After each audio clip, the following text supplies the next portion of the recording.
All right, rare Elvis photos. Obviously, you can see the hurricane warning right there, but I will be reading the book From Here to the Great Unknown once I pick up a copy from Riley in Nashville. But this is something that, ahead of time, something in the book that was released. And some of y'all might have seen this, some of y'all might have, but I want to discuss it with you.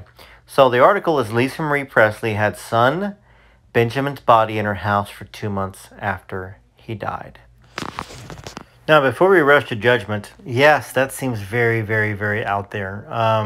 But she had a reason for doing it, and of course, this is something we didn't know. There was no hint of it even.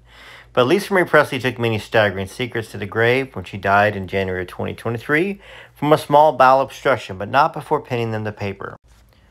Writing a memoir before her death, From Here to the Great Unknown, examines the hardships that Elvis Presley's only child saw in her 54 years of life. Posthumously completed by her eldest child, actress Riley Keough, the book includes shocking details about the death of her son, Benjamin Keough. We remember when that happened. It was a horrible, horrible thing. Lisa wrote, "My house has a separate casitas bedroom, and I kept Ben in there for 2 months," Presley wrote. "There's no law in the state of California that you have to bury somebody immediately. I found a very empathetic funeral home owner, and I told her that having my dad in the house after he died was incredibly helpful because I could go and spend time with him and talk to him. She said, 'Well, we'll bring Ben to you.'" And so that's what happened. So the funeral director brought Ben's body into the home. And that's where Ben stayed for 2 months. And there's some more stories here. So this room was kept a cool 55 degrees for Benjamin. Keough wrote earlier that her brother was on dry ice. Presley was struggling with where to bury her son, Hawaii or Graceland. That's part of the reason why this occurred. She couldn't figure it out. Maybe they needed to wait to get approval, although I think it might have had to do with the lawsuit. That's my guess. Now, it's probably not in the book because Keough did say that she wrote a lot of the emotional things. She didn't write exactly what her mom said at times. That's what she said she was going to do. So maybe reading between the lines, maybe that's why it took 2 months besides the grieving process. Presley was struggling with where to bury her son, Hawaii or Grayson, which ultimately postponed the inevitable. But I got so used to him, caring for him, and keeping him there. I'm assuming that Lisa would go in there and she would wash his body and, hands and wipe his face off, like a mother would do to a sick child. Which, you and I, don't usually have the luxury for something like that because we can't keep an area. If we lived in California and we had a separate casitas or whatever like that, then perhaps. But, losing a son myself, although he was young, you don't want to bury him. You don't want to bury that child. So I get that it was cathartic for him. But I got used to him, caring for him, and keeping him there. I think it would scare the living effing piss out of somebody else to have their son there like that, but not me, she wrote. So, Presley wrote that so often the grieving process is rushed. I felt so fortunate that there was a way that I could still parent him, delay it a bit longer so that I could become okay with laying him to rest. During all of this, Keough wrote that she and her mother, they decided to get matching tattoos of their brother's name. So if y'all know, or maybe y'all didn't know this, but Ben had tattoos of their names on his body. So they decided to get tattoos of their brother's name, similarly to how he had tattooed theirs on his body. So we met with the artist in a little courtyard next to the casitas where Ben was. And during the meeting, my mom became adamant that she wanted her tattoo exactly where my brother had his. The artist said it was possible, but that he'd need to know the font, the positioning. "Do you happen to have any photos?" she remembered the photographer asking.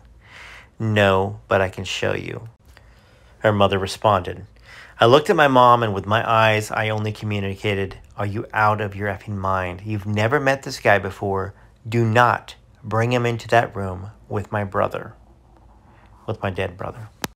However, Lisa did, even picking up her son's lifeless hand to show the tattoo artist exactly how she wanted her own. I've had an extremely absurd life, but this moment is in the top five, Keo wrote. Soon after that, we all kind of got this vibe from my brother that he didn't want his body in this house anymore. Guys, he seemed to be saying, this is getting weird. Even my mom said that she could feel him talking to her saying, this is insane, Mom. What are you doing? What the F? Shortly after, he was buried at Graceland with his grandfather.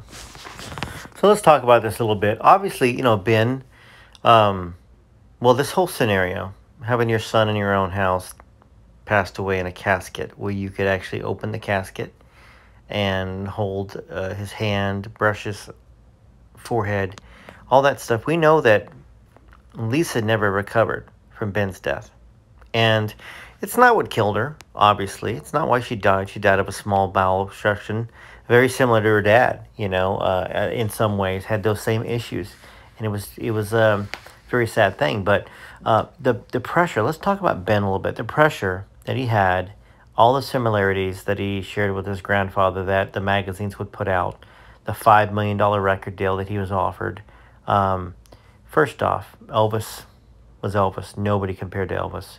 No son, no grandson, no granddaughter, no daughter's ever going to be able to compare to Elvis Presley. And it is a horrific thing, I would think, to have to try to compare yourself. Now, my wife and I are singers. My son, one of my older sons, Tucker, is a great singer, but in no way did he want to continue singing, even though the crowds loved him. Great voice, and I think that he could be as good or better than us. But the idea of being measured against your parent is not a good, healthy thing. And Ben had it his whole life, and I think that's why Lisa took him and her daughters over to Europe and lived a normal life for a while, got away from everybody. And she even worked in a food truck or a restaurant. I think it was a food truck or something like that, to try to have some normalcy. And unfortunately, I mean, how can you have normalcy?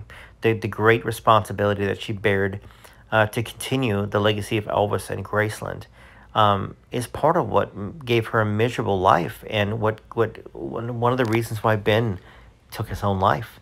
And now we've got Riley, you know. So I think that sometimes we forget the enormity of it. It's probably a good thing that Riley's not as close as Lisa was to her dad, because that kept Lisa in a constant state of, in a way, depression, and then joy, and then depression. Because you've got to remember that finding her dad, and then we're gonna have some details that are gonna be vivid details to come with this book, and I look forward to reading it to y'all and reading it myself. But this is one of the shocking things that came out, that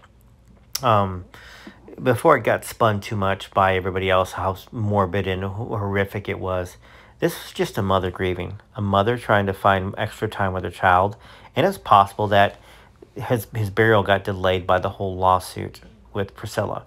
And you know, I'm curious. I'm gonna have to look at the time frame of when it was filed, which was filed almost immediately, and then when it was settled, and then when he was buried. Because I think that once again, Riley, I don't think Riley's gonna put Grandma in as horrible, as bad a light as Lisa probably intended.